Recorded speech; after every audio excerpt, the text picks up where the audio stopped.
श्रीराम समर्थ.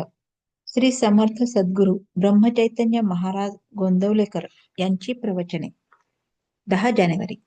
आजचा विषय, नाम हेच प्रपंच सुखी करण्याचे साधन. संसारातील सार आपला करावा रघुवीर, कली अत्यंत मातला, नीती कर्तव्याचा विसर पडला.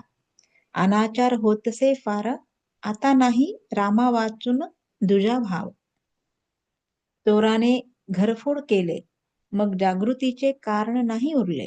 म्हणून असावी सावधान वृत्ती, अखंड राखावी भगवंताची स्मृती. भगवंतासी अनन्य होता, दुःखाची नाही तेथे वार्ता.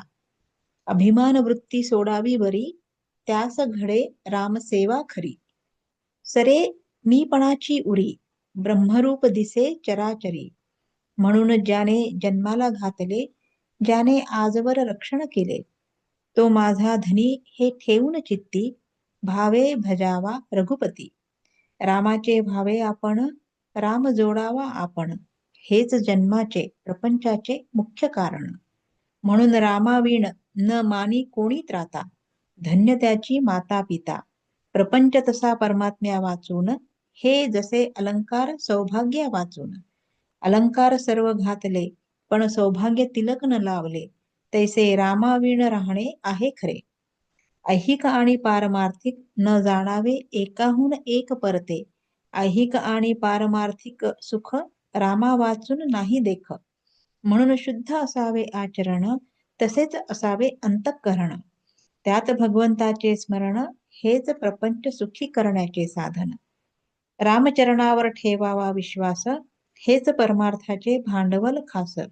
ऐहिक वागण्यात रामाचे स्मरण, हीच परमार्थाची खरी शिकवण. माझे हित भगवंताचे हाती, हीच ठेवावी मनाची प्रवृत्ती. राम करता ही असावी भावना, तो जे करील ते आपल्या हिताचे जाणा. भाव ठेवावा रामापायी, पण व्यवहार चुकून देई. परमात्म्याचे राखणे अनुसंधान, हाच परमार्थाचा मुख्य मार्ग जाणा. बाह्यंगाने करावी प्रपंचाची संगती, चित्ती असावा एक रघुपती. प्रयत्न करणे आपल्या हाती, यश देणे भगवंताचे हाती. प्रयत्नाला न पहावे पुढे मागे, परी परमात्मा उभा आहे मागे, ही ठेवावी जाणीव मनामध्ये. प्रपंचात दक्षतेने वागत जावे, धीर सोडू नये, भगवंताचे आधारावर निभ्रांत असावे. सर्व कामधंदा घरी घरी, पण चित्त लेकरांवरी. ऐसे जैसे करी जननी जाण, तैसे वागावे आपण. काया गुंतवावी प्रपंचात, मन असावे रघुनाथात. नीती धर्माचे आचरण, पवित्र असावे अंतःकरण. त्यात कर्तव्याची जोड पूर्ण, त्या सर्वात राखता आले अनुसंधान. तर याविण दूजा परमार्थ नाही जाणा. व्यवहार उत्तम प्रकारचा केला, पण परमात्मा विसरला, तो व्यवहार दुःखच देता झाला. बोधवाक्य: असावी सावधान वृत्ती, अखंड राखावी भगवंताची स्मृती. श्रीराम समर्थ.